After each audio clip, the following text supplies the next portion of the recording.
जय राधा माधव कुंज बिहारी गोपी जन वल्लभ गिरिवर धारी।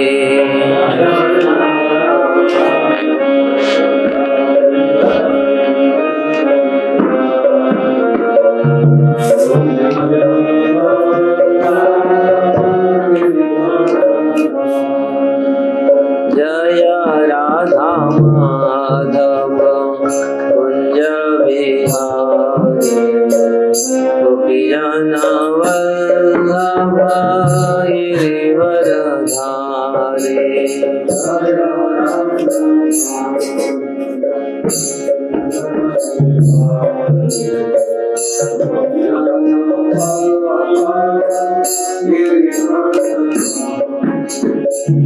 यशोदानंदन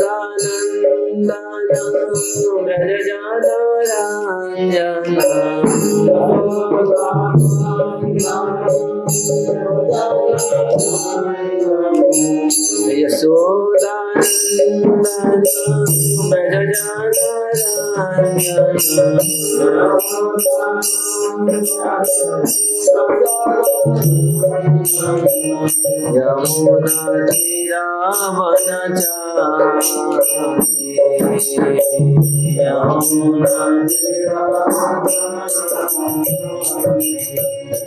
जय राधा माधव कुंज बिहारी जन वल्लभ गिरिवर धारी। जय राधा माधव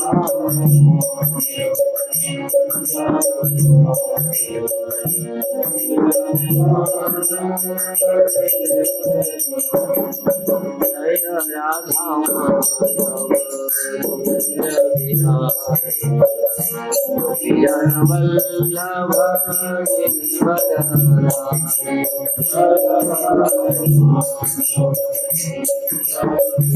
धारी।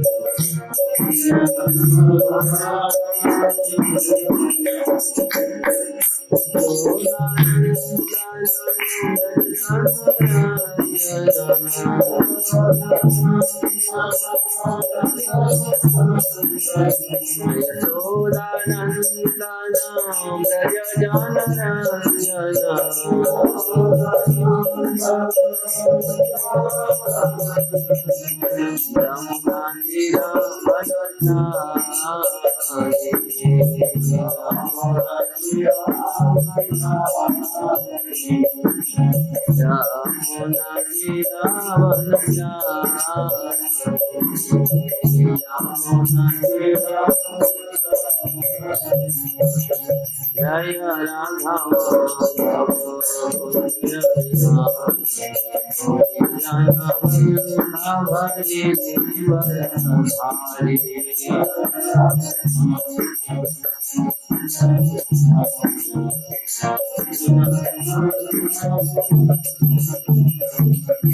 हरे कृष्ण हरे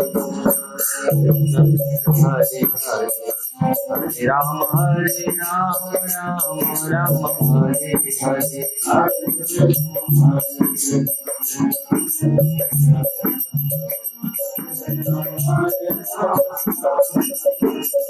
हरे कृष्णा हरे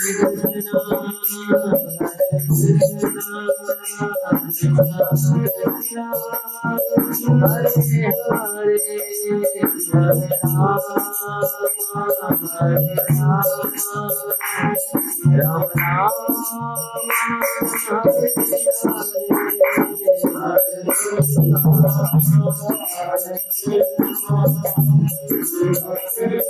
राम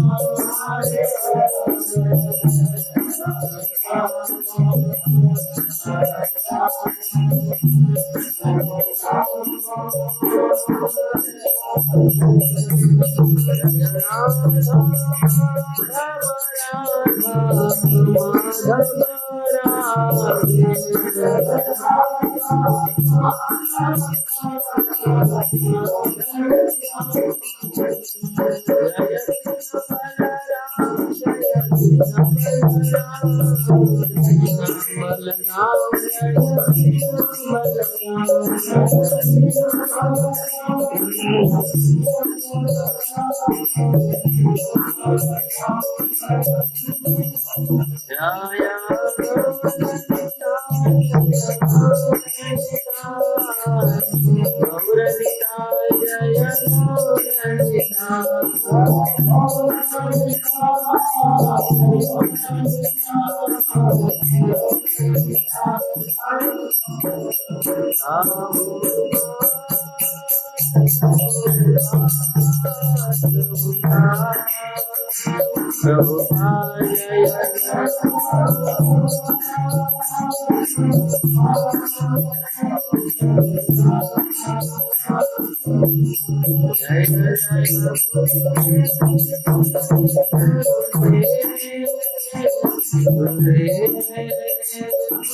श्री राधा माधव की जय, श्री श्री कृष्ण बलराम की जय, श्री श्री गौरनिताय की जय, श्री राम गोवर्धन की जय, श्रील प्रभुपाद की जय, समवेत भक्तवृंद की जय, गौर प्रेमानंदे।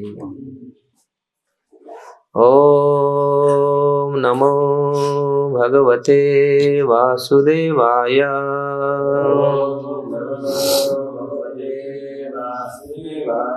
ओम नमो भगवते वासुदेवाय।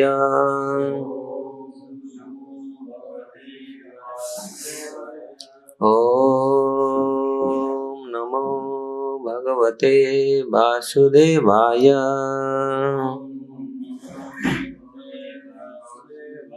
नारायण नमस्कृत्य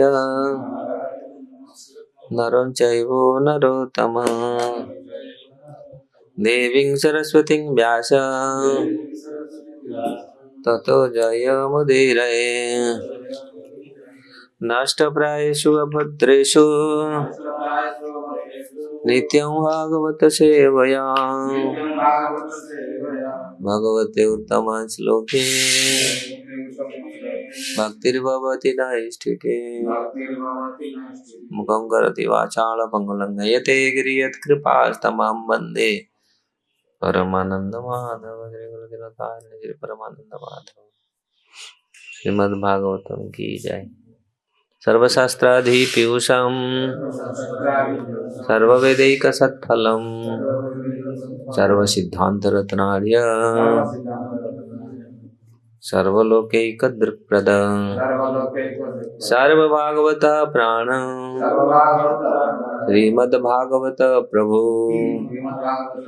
कलिध्वंतादितादित्य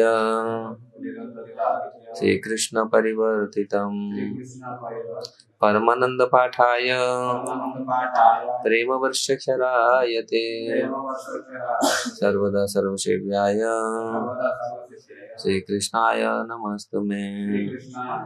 मदेक बंधु मद संगिन मद्गुरु मद महाधन मद निस्तारक मद भाग्य मदानंद नमस्तुते।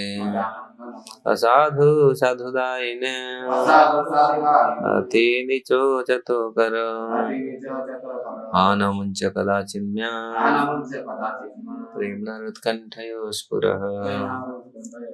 श्रीमद्भागवतम की जय।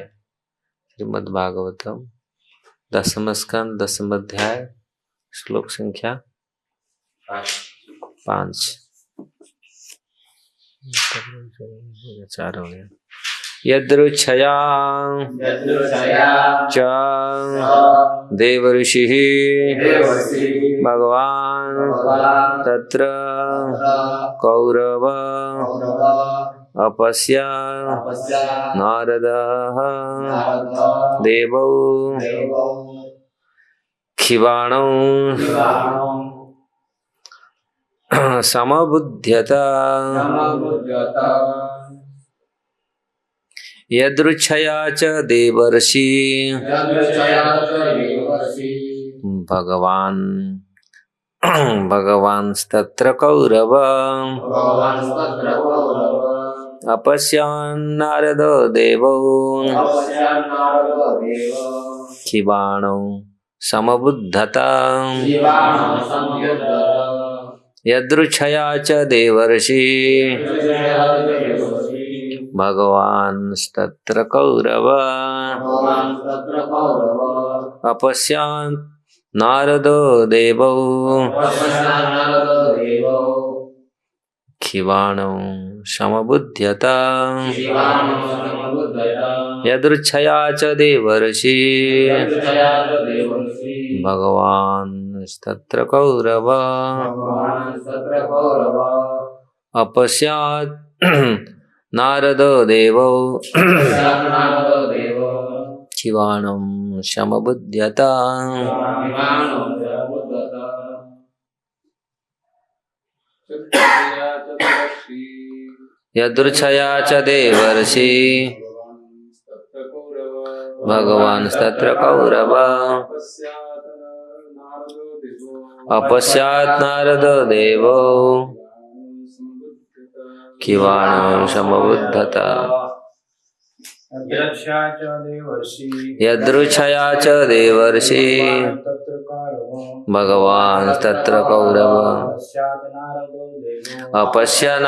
देवो क्षिबाणौ समबुद्धता यदृच्छया च देवर्षि भगवांस्तत्र कौरव अपश्य नारदो देवो क्षिबाणौ समबुध्यता यदृच्छया च देवर्षि भगवांस्तत्र कौरव अपश्य नारदो देवो क्षिबाणौ समबुध्यता यदृच्छया च देवर्षि भगवांस्तत्र कौरव अपश्य नारद देवौ क्षिबाणौ समबुद्धता यदृच्छया च देवर्षि भगवांस्तत्र कौरव अपश्य नारदो देवो क्षिबाणौ समबुद्धता यदृच्छया च देवर्षि भगवांस्तत्र कौरव अपश्यात् नारदो देवो क्षिबाणौ समबुध्यता यदृच्छया संयोगवश सारे ब्रह्मांड का भ्रमण करते हुए च तथा देव ऋषि देवताओं में परम संत पुरुष भगवान अत्यंत शक्तिशाली तत्र वहाँ जहाँ कुबेर के पुत्र क्रीड़ा कर रहे थे कौरव हे महाराज परीक्षित अपश्या देखा नारद परम संत ने देव देवताओं के दोनों बालकों को क्षिबाणौ नशे से उन्मत्त आंखों वाले समबुद्धता समझ गए। श्लोक के अनुवाद तात्पर्य शील प्रभुपाद की जय। हे महाराज परीक्षित उन दोनों बालकों के सौभाग्य से एक बार देवर्षि नारद स्वयं बस वहां प्रकट हो गए। उन्हें नशे में उन्मत्त तथा आंखें घुमाते हुए देखकर नारद उनकी दशा समझ गए।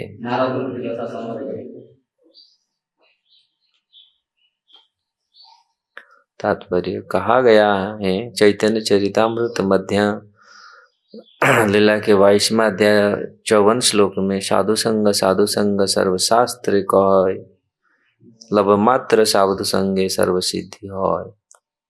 नारद मुनि जहाँ भी जाते हैं और जिस मुहूर्त में वे प्रकट होते हैं उसे अनंत अत्यंत शुभ माना जाता है।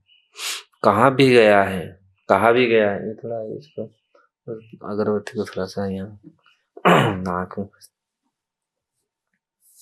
कहा गया है चैतन्य चरितामृत मध्य लीला में ब्रह्मांड भ्रमिते कौन भाग्यवान जीव, गुरु कृष्ण प्रसादे पाए भक्ति लता बीज। सारे जीव अपने अपने कर्मों के अनुसार सारे ब्रह्मांड में भटकते रहते हैं। इनमें से कुछ स्वर्ग जाते हैं, कुछ नरक जाते हैं। भटकने वाले ऐसे लाखों जीवों में से जो अत्यंत भाग्यशाली होता है, उसे ही कृष्ण की कृपा से प्रामाणिक आध्यात्मिक गुरु का सानिध्य प्राप्त हो पाता है। कृष्ण तथा गुरु दोनों की कृपा से ऐसे व्यक्ति को भक्ति लता का बीज प्राप्त हो पाता है। उस बाग में कुबेरे के दोनों पुत्रों को भक्ति का बीज प्रदान करने के लिए ही नारद प्रकट हुए। यद्यपि वे दोनों नशे में उन्मत्त थे।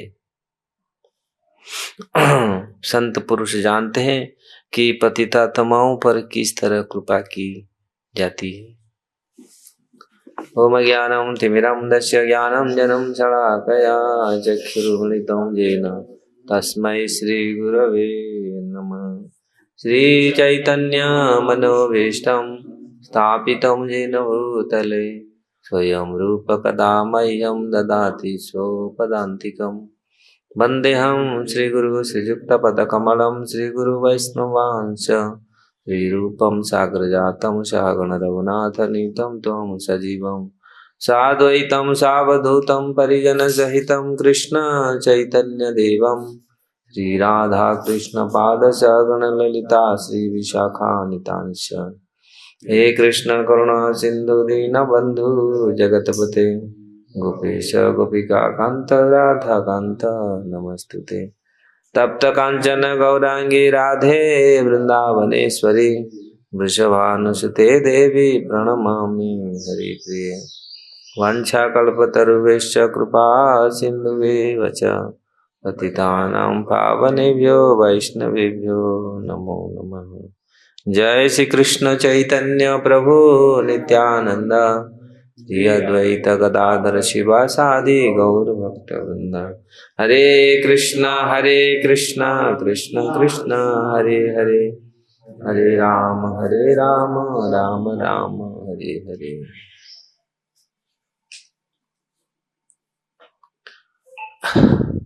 श्रीमद् भागवतम के 10वें स्कंद का यमला अर्जुन वृक्षों का उद्धार शीर्षक हम लोग कई दिनों से पढ़ रहे हैं। इसका चर्चा हुआ है।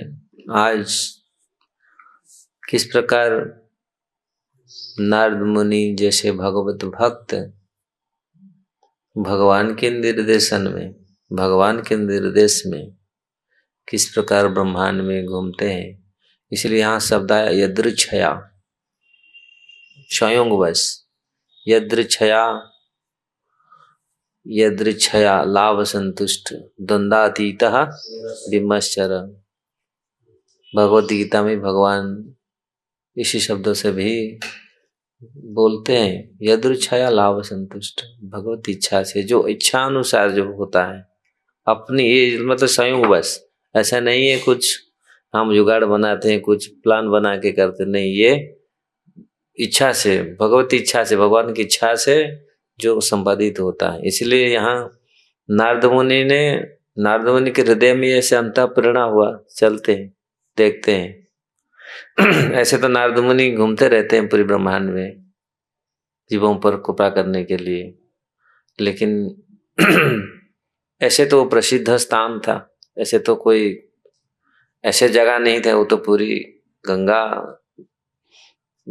के जगह, फिर ये कैलाश पर्वत के तट पावन भूमि है, पावन नदी है।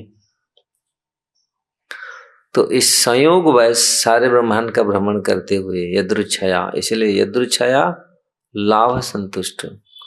जो व्यक्ति भगवती इच्छा से जो अपनी पर जो भी कुछ आता है, सुख और दुख जैसे आता है, उसको सहन करता है। यदृच्छा लाभ संतुष्ट। कोई जो कुछ भी होता है अपने आप आता है, लाभ क्षति जो कुछ होता है उसी में वो संतुष्ट रहता है। यदृच्छया लाभ संतुष्ट द्वंद्वातीत विमश्चर। और उसी में रह करके द्वंद्व से मुक्त रहता है। क्योंकि अगर व्यक्ति ये सोचे नहीं ये भगवती इच्छा है, लोग जब कुछ जीवन में आता है तो उन्होंने फिर अपने आइडिया लगाते हैं, जैसे किसी हो गया, उसी में फंसे रहते हैं। मैं ऐसे बनाया था, ऐसा किया था, ऐसा किया था, मेरे लिए ऐसा क्यों हुआ, ऐसा क्यों हुआ। लोग इसी चक्कर में फंस जाते, वो फिर निकल नहीं पाते। जगत में दिखा गया है मैं ऐसे बनाया था, मेरा ऐसा था, मेरे ऊपर क्यों ऐसा आ रहा है, मेरे परिवार के ऊपर ऐसे क्यों हो रहा है, मुझे ऐसा क्यों होता है। नहीं, तो जो भगवत इच्छा से आता है हमारे ऊपर, जो भी घटना घटित होता है उसको सहन करना है और उसमें भगवान का भजन करना है, डिस्टर्ब नहीं होने का। उसमें फिर प्लस माइनस क्या हुआ दिमाग नहीं लगाने का। भगवान ने इस बहुत सुंदर श्लोक चतुर्थ अध्याय में इसको बताए, यह दुर्च्छा लाभ संतुष्ट। भगवत इच्छा से जो कुछ अपने आप आता है और अपना स्वयं कुछ प्रयास नहीं किया, अपने आप जो आया उसमें व्यक्ति संतुष्ट रहना चाहिए। लाभ और हानि मतलब क्षति जो हुआ तो उसी में संतुष्ट रहता है। द्वंद्वातीत विमर्शन, और उसमें वो द्वंद्व मतलब द्वंद्व से रहित होता है। क्योंकि ठीक है मेरे जीवन ये जो आया ठीक है, शायद भगवान ये चाहते हैं, लेकिन मैं इसी के पीछे क्या हुआ, क्यों हुआ, कैसा हुआ, इसी के पीछे हमको जाने का नहीं। हमको भजन करना है। जो आ गया है हमारे जीवन में, जो भी संपादित होता है, जो भी संगठित हुआ, जो भी हुआ है जिस प्रकार, तो उसी में है रह करके उसी स्थिति में भगवान का भजन करना है। और द्वंद्व से मुक्त रहना चाहिए। नहीं ठीक है, शायद भगवत इच्छा से ये सारे ऐसे हुआ है, मेरे ऐसे क्यों ऐसा मिला है, मुझे ऐसा क्यों मिला है, ऐसा उसी में चक्कर में लोग बहुत डिस्टर्ब होते, सोच सोच के पागल हो जाते। मुझे ऐसा क्यों मिला, ऐसा क्यों मिला, ऐसा क्यों मेरे जीवन में हुआ। नहीं, द्वंद्वातीत विमर्शर मतलब ईर्ष्या से रहित।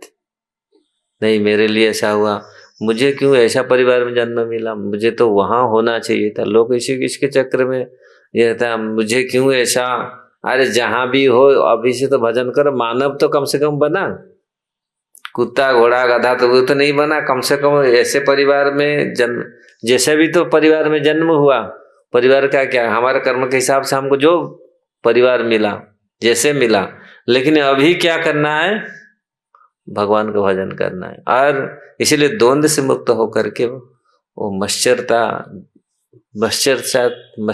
से रही थी।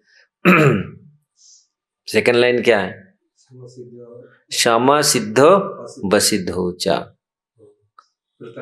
कृत्वापि न सवध्यते। वो कभी भी कर्म बंधन में फंसेगा नहीं। ऐसे स्थिति में जो रहता है, भगवत इच्छा से जो कुछ आता है हमारे ऊपर, उसी को सादर मतलब पूरी अच्छा से ग्रहण करता है, लेकिन भगवत भजन से विमुख नहीं होता और चक्कर में नहीं पड़ता। ये क्यों हो गया, ऐसा क्यों मुझे दे दिया। प्रभुपाद जी के टाइम में तो मेरे जन्म होता तो मैं बहुत बड़ा भक्त होके निकलता, मैं बहुत बड़ा। और कृष्ण के समय होता तो और कई सखा क्या क्या बन जाता मैं। अभी इस समय कैसे मेरे जन्म हुआ। कभी कभी लोग इस प्रकार अर्थ करते हैं या आशा व्यक्त करते हैं, और उसी के हरे कृष्ण। ऐसे चक्कर में एक कुर्सी दे दो माता जी को बैठने के लिए।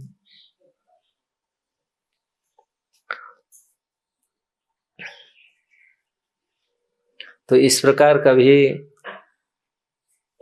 नहीं, जहां जैसे भी हम हमारे जीवन में जैसा भी हुआ हो, अगर हम इसी सिद्धांत पर हम लोग रहते हैं, भगवान बोलते हैं सिद्धा वसुद्धा च कृत्वापि न शबध्यते।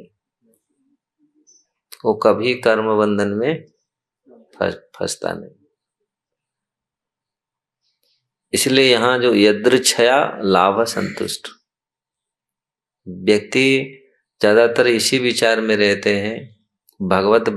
हम लोग भक्त होकर फिर भी यही, अरे प्रभुपाद जी के समय हम जन्म होते तो हम बहुत बड़ा भक्त हो जाते।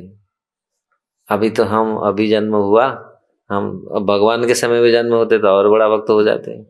लेकिन इसीलिए यहाँ भगवान स्वयं भगवद गीता में ये बात बोलते हैं, व्यक्ति अगर संयोगवश जैसे भी अपने आप जो चीज आता है अपने ऊपर उसको सहन करता है और कोई फेर में नहीं रहता।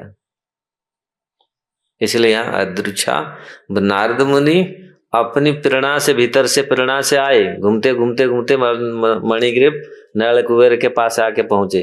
वो लोग सोचते हैं वो लोग मन में, ये बाबा यहाँ क्यों आया, हमारे सुख में क्यों बाधा डालने के लिए? बाबा जी का और कोई काम नहीं था, इधर ही आने का था। नहीं, साधु का इच्छा हुआ, उनके भीतर ये प्रेरणा आया, चलता हूँ ये दोनों बालकों को कृपा करने के लिए थोड़ा चलता हूँ। और देखा तो ये बालकों तो कृपा के पात्र ही नहीं है, ये तो पूरी लाल लाल आंख करके दौड़ने के लिए आ रहे हैं मेरे ऊपर वो आंख पूरी लाल लाल, उन्मत्त लोचन, उस दिन घूर्णित लोचन, वो तो ऐसे ही नशा किए थे, पूरी आंख उनका पूरी घूम रहा था पूरी। और यहाँ के समझ गए इनके ऊपर क्या कृपा करे, लेकिन फिर भी भगवत प्रेरणा से आए। भक्त लोग जैसे प्रभुपाद जी गए, जो अमेरिका, उनका बहुत इच्छा था अमेरिका, गुरु का आदेश था अमेरिका के, देखे तो आ रही, ये तो बड़ा भयंकर स्थिति, ये जगह तो भयंकर जगह है लेकिन ठीक है, ये भगवत प्रेरणा है, गुरु का प्रेरणा है, भगवत प्रेरणा से के तो करना, ऐसे क्या छोड़ के भागा है? नहीं, हम लोग का भी ऐसे इस प्रकार, जहां जिस स्थिति में हम लोग रहते हैं, अगर हम इस चीज को सोचेंगे नहीं, हम सोचेंगे तो कृष्ण कथा ही सोचेंगे, कृष्ण के बारे में ही सोचेंगे, कृष्ण ही स्मरण करेंगे, तो फिर हम कर्म बंधन में फंसेंगे नहीं। और कृष्ण स्मरण कैसे होगा? विमश्चर रहना पड़ेगा। मंगल सारा संसार का मंगल कैसे करेंगे? जब मश्चरता बीन रहेंगे। जब तक मन में मश्चरता है तो संसार के लिए हम मंगल नहीं कर पाएंगे, क्योंकि हम तो बोलेंगे ये हमारा है, ये दूसरा है, ये ऐसा है, ये इसी में चक्कर में रहेंगे। इसीलिए तत्व विवेक में भक्तिविनोद ठाकुर बोलते मंगल तब तक नहीं होगा जब तक ये भौतिक जगत में ब्रह्मानंद तक, मतलब ब्रह्म सुख तक जब आपकी इच्छा रहेगा, जब पूरी मश्चरता से पूरी विहीन जब हमारे मन होगा, तब हम संसार के लिए मंगल कामना कर सकते हैं और हर संसार के लिए हम उपकार कर सकते हैं। नहीं तो फिर हम वो ही डिस्क्रिमिनेट करेंगे, ये तो हमारा है, वो तो उनका है। तो आज मैं प्रभुपाद जी का लेक्चर सुन रहा था, प्रभुपाद जी बोलते थे, कुत्ता तुम में और अंतर क्या है? एक अमेरिकन ऑस्ट्रेलिया का किसके भक्तों को बोलते थे, एक शायद बड़ा आदमी था, बोले कुत्ता तो वही काम करता है, कुत्ता थोड़ी सोचता है भू भू क्यों कर रहा हूँ। वो बोल रहे थे भू भू क्यों कर रहा था। आप भी ऐसा करते हो, आप भी ऐसे कार्य करते, तो फिर कुत्ता और मनुष्य में क्या अंतर है? पहले कुत्ता नहीं सोचता है मैं आत्मा हूँ, वो शरीर को ही सब कुछ, वो ही उसी को सब कुछ और मनुष्य होकर के हम शरीर को ही हम आत्मा सोचते, तो फिर बोले ये प्राइमरी एजुकेशन है, हम शरीर नहीं सोचे। और हम शरीर से सोचने के कारण शरीर में जो शरीर उत्पन्न होता है उसी के चक्कर में पड़ जाते हैं। अरे हमको ये शरीर क्यों मिला है, हमको अच्छा शरीर मिलना चाहिए था, कैसा, इसी चक्कर। ठीक है, अगर हम अच्छा से जानना चाहते हैं ऐसे क्यों मिला, शास्त्र में वर्णन है, हमको मानव शरीर मिला, बहुत पुण्यों से ही मानव शरीर मिलता है। इसलिए यहाँ प्रभुपाद जी बोल रहे हैं, साधु संग सर्वशास्त्र कहे, लवे मात्र साधु संगे सर्व सिद्धि है। तो ये दोनों बालकों के ऊपर कृपा करने के लिए नारद मुनि गए वहां, और प्रेरणा कैसे आया? भगवत प्रेरणा से। तो साधु लोग भगवत प्रेरणा से जाते हैं, जगह जगह में सारा दुनिया में भ्रमण करते हैं भगवत प्रेरणा से, या गुरु के आदेश पर जाते हैं प्रेरणा तो उसी से जीव का कल्याण करने के लिए ही, ऐसे ना अपना कंफर्ट नहीं है। प्रभुपाद जी कौन सा कंफर्ट था, इतने वहां जाने के लिए। वो प्रोफेसर स्वयं लिख रहे हैं, इतनी इतनी एज में क्या भगवान क्यों आप मुझे यहाँ मैं आ रहा हूँ, मैं आया क्यों, इधर मुझे भेज रहे हैं, क्या काम है, कार्य है आपका, अगर भेज रहे तो कुछ कीजिए मेरे द्वारा, मेरे वाणी में ऐसा हो, कम से कम ऐसे जीवात्मा को भीतर कृष्ण स्मरण हुआ है। तो भगवत भक्त अपनी इच्छा से भ्रमण नहीं करता, भगवत इच्छा से, इसलिए यदृच्छया, भगवत इच्छा से प्रेरित होकर के नारद मुनि, ऐसा नहीं है हम लोग को चलते नहीं उधर चलते हैं अमेरिका, मुझे मजा आएगा। कुछ कुछ लोग ऐसे ना, चलो गोवा जाएंगे, वहाँ क्या क्या घूमेंगे, और कहाँ दार्जिलिंग जाएंगे, वहाँ बर्फ देखेंगे, ऐसे ऐसे लोग जाते हैं। पूरी ब्रज में भी आते हैं, वो भगवान सिंह दुकान लस्सी पियेंगे। गिरिराज परिक्रमा तो बहाना है, हाँ ठीक, कौन गिरिराज परिक्रमा करे, वो भगवान सिंह का कचौड़ी और पूड़ी बड़ा टेस्ट है वही खाने के लिए वहां आते। लेकिन ब्रज वास्तविक यहाँ आने का भगवत प्रेरणा से आए, इसी प्रेरणा से आए तो फिर कर्म बंधन में फंसेंगे। भगवान सिंह का लड्डू खाए, पूरी खाए, जो भी खाए, लेकिन मुख्य उद्देश्य होना चाहिए भगवत प्रेरणा से आना चाहिए। हाँ, गिरिराज में जाए जो व्यवस्था है, जो परिक्रमा करें, तो इसलिए यहाँ भगवत प्रेरणा से नारद मुनि आए। और यहाँ प्रभुपाद जी बहुत सुंदर तात्पर्य में लिखते हैं, ब्रह्मांड भ्रमित कौन, भाग्यवान जीव गुरु कृष्ण प्रसाद पाए, भक्ति लता बीज। ब्रह्मांड में भ्रमण करने के पश्चात जीवात्मा कितने ब्रह्मांड में भ्रमण करता है, 84 लाख जीव जोनि में घूमता है। लेकिन जब उसका सौभाग्य उदित होता है, जब कोई साधु संग उसको प्राप्त होता है, कितने लोग जगत में हैं, और साधु संग किनको प्राप्त होता है, और कितनी झुंड लगते हैं साधु संग में, कितने लोग। पहले तो कम से कम कथा में बहुत लोग आते थे, अभी तो यूट्यूब क्या क्या तो ऑनलाइन में भी कितनी चीजें हैं, लेकिन कितनी लोग भगवत भजन, भगवत विषय कथा चर्चा सुनते हैं। सब फालतू चीज में, फालतू ये में, उसी में आप देखिए, फालतू चीज में ज्यादा व्यू होगा। भगवत भजन में कितना व्यू होता है, भगवत भजन में कितने लोग फालतू चीज, और जो वो उल्टा पुल्टा चीज है उसमें ज्यादा लोग कान दे करके सुनते, देखते भी है। तो भगवत भजन तो कितनी बड़ी सौभाग्य है जो साधु संग में आते हैं। साधु संग में आकर के फिर भी बहुत लोग साधु संग का लबे मात्र साधु संग सर्वसिद्धि है, थोड़ा सा साधु संग में से मिलता है, लेकिन फिर भी साधु संग में बैठ कर के भी वो भीतर घुसता नहीं, कान में नहीं घुसता, आकर भी फिर अपनी परिवार, अपनी समस्या, उसको भी सोचते रहते। फिर खाली शरीर बैठा है, कितना क्या सुना, हमारा वो भागवत गया था ना सुमित भागवत में क्या तुम क्या सुना ना, मंदिर के जाते समय घंटी बजाना, वो मैं जाना पूरा 7 दिन में यही सुना। वो मंदिर में जाते समय घंटी बजाना नहीं चाहिए, सब चला जाएगा मतलब वो वापस ही समय घंटी नहीं बजाना चाहिए। मतलब ये मैं बहुत बड़ा कथा सुना भागवत में, 7 दिन भागवत में ये 25 लाख रुपया खर्च हुआ और सुना ये। तो जाकर भी हम साधु संग करके भी हम असली चीज को, जो सार वस्तु का हम पकड़ नहीं पाते। साधु संग का फल होना चाहिए कृष्ण चरण में, हरि भगवान का नाम का वास्तविक फल होना चाहिए श्री कृष्ण चरण में, रुचि हो, प्रेम हो, प्रीति हो। लेकिन भगवान नाम कर रहे हैं और मार रहे हैं भी लोगों को मन में, अरे मर जाए, भगवान का नाम चल रहा है, ये काल खत्म हो जाए, इसका जमीन में ले जाओ ऐसा भी लोग भी करते हैं। यहाँ ऊपर से भगवान नाम करते हैं और वो भीतर मन में चल रहा है बहुत सारे काम, बहुत सारे कार्य चल रहे हैं, ऐसा ऐसा। ये भी तो वास्तविक जब सौभाग्य उदित होता है, ऐसे नारद मुनि ऐसे सब। तो इसे प्रभुपाद जी यहाँ पर बोल रहे हैं, अगर हम वास्तविक सौभाग्यवान हैं होते हैं तो गुरु कृष्ण के कृपा से हमको भक्ति लता बीज को प्राप्त होता है। भगवान कृष्ण की कृपा से ऐसे गुरु मिलते हैं जिनकी कृपा से हमारे हृदय में भक्ति लता का अंकुर जन्म होता है।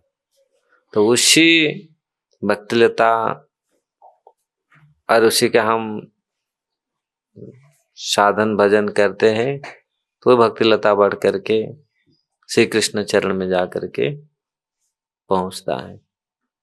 तो ये बहुत बड़ी सौभाग्य से ही प्राप्त होता है। तो यहाँ कुबेर पुत्रों का ये, उस बाग में कुबेर के दोनों पुत्रों को भक्ति का बीज प्रदान करने के लिए नारद मुनि प्रकट हुए। वो दोनों बालकों के ऊपर कृपा करने के लिए, यद्यपि दोनों नशे में उन्मत्त थे, और लेकिन साधु का जो कृपा है वास्तविक को देखते नहीं। पात्र पात्र नारद मुनि जैसे व्यक्ति वास्तविक कैसे पहुंच गए, तो संत पुरुष जानते हैं कि पतितात्माओं पर किस तरह कृपा की जाती है। पतित से पतित लोग को भी संत साधु पुरुष जाते हैं, उनके ऊपर कृपा करते हैं। प्रभुपाद जैसे संत कोई सोच ही नहीं सकता ऐसे लोगों को ऊपर वो कृपा करेंगे, ऐसे जाएंगे, ऐसे लोगों के ऊपर कृपा करके उनको कृष्ण चेतना में लाएंगे। तो इसलिए साधु के यहाँ निग्रह में अनुग्रह, यद्यपि वहां जा करके देखेंगे ये तो कृपा का, ये तो आए थे मन बना करके आए थे, ये तो कृपा इनके ऊपर करें, लेकिन वहां जाके देखे तो ये तो बड़े उन्मत्त हैं। वो समझ लिए, इनकी आंखों से देख करके समझ लिए तो बहुत बड़े, और व्यवहार भी ऐसा किया नारद मुनि को। फिर भी नारद मुनि ने जो दंड अभी देंगे, और इनके ये तो कृपा का पात्र नहीं, उनको ये दंड का पात्र है। लेकिन साधु का दंड भी परम कृपा में मतलब बदल जाएगा। वो दंड थप्पड़ भी भगवत प्रेम का मार्ग खोल देगा। एक थप्पड़, एक झटका भी भगवत प्रेम का मार्ग उनको उन्मुक्त करेगा। तो इसलिए साधु का, वास्तविक साधु का हर चीज, इवन गाली, इवन थप्पड़, इवन श्राप, ये भी कार्य करता है।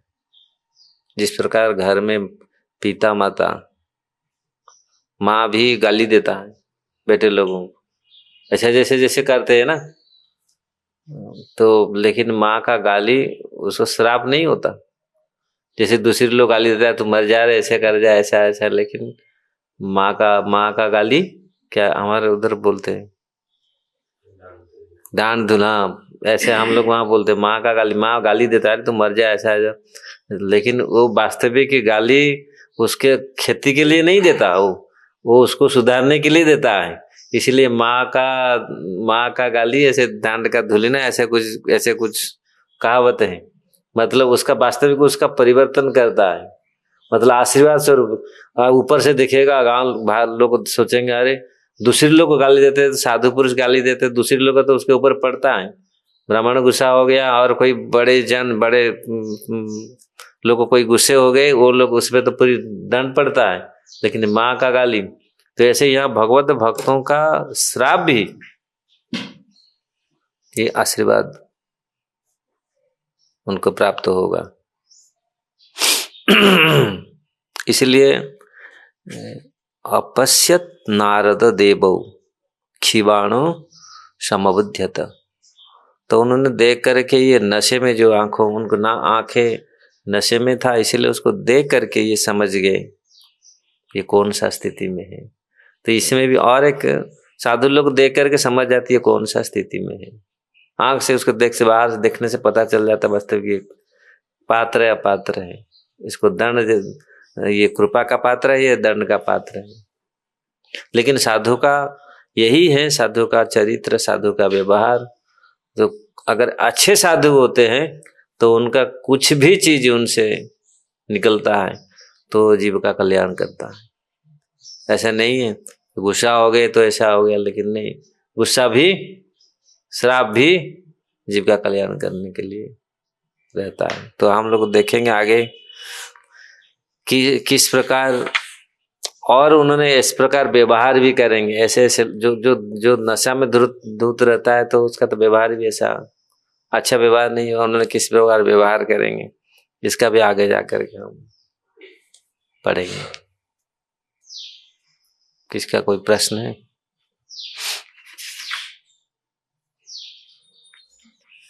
यहाँ प्रभुपाद जी बोल रहे हैं साधु पुरुष और नारद मुनि जैसे साधु जहां भी प्रकट होते हैं वो शुभ है, क्योंकि संत जहां भी प्रकट होते हैं, जहां भी जाते हैं वो वास्तविक शुद्ध है। इसलिए कि संत साधु किस प्रकार जगत का कल्याण करता है, दर्शन पवित्र कर ये तो मार्ग को, क्योंकि भगवान को वो अपने हृदय में धारण करके चलते हैं, तीर्थ को धारण करके चलते हैं, चलता फिरता तीर्थ। क्योंकि साधु के मन इतनी पवित्र होता है तो तीर्थ से भी बड़ा है। तीर्थ तो कम से कम एक ही जगह रहता है, तीर्थ के पास आना, लेकिन तो साधु चलते रहते हैं। इसलिए साधु कितनी संसार के लिए कितनी कल्याण करते हैं। अरे साधु बनना कितनी बड़ा सौभाग्य की बात है। अगर कोई संत साधु होते हैं, साधु ऐसा नहीं है केवल वस्त्र, नहीं, साधु हर कोई अगर जो भगवत भजन करके अपनी साधुरेव समन्तव्य, भगवद गीता में कई श्लोक में जैसे श्री कृष्ण बलराम की साधु का परिभाषा दिए हैं। अजात शत्रु शांत साधुना साधु भूषण, प्रतीक्षा का, ये साधु का सारे भूषण है। जिनमें ये गुण पाए जाते हैं वही वास्तविक साधु है, और वही संसार का मंगल कर सकते हैं। अजात जिनके शत्रु है ही नहीं, और हम अगर हम ये मेरा शत्रु है, ये मेरा मित्र है, तो फिर साधु का कैसे वहां पर साधुता कैसे लागू होगा। इसलिए साधु सबके लिए कल्याणकारी है, उसका कोई भी शत्रु नहीं है। और हम लोग शत्रुता करके कितनी भक्त होकर के हम लोग ये सोच रहे थे ये शत्रु, ये मेरा, ये ऐसा है, तो फिर कैसे कल्याण हमारा करेंगे? हमारा कल्याण कैसे होगा? हरे कृष्ण। श्रीमद् भागवतम की जय, श्रील प्रभुपाद की जय।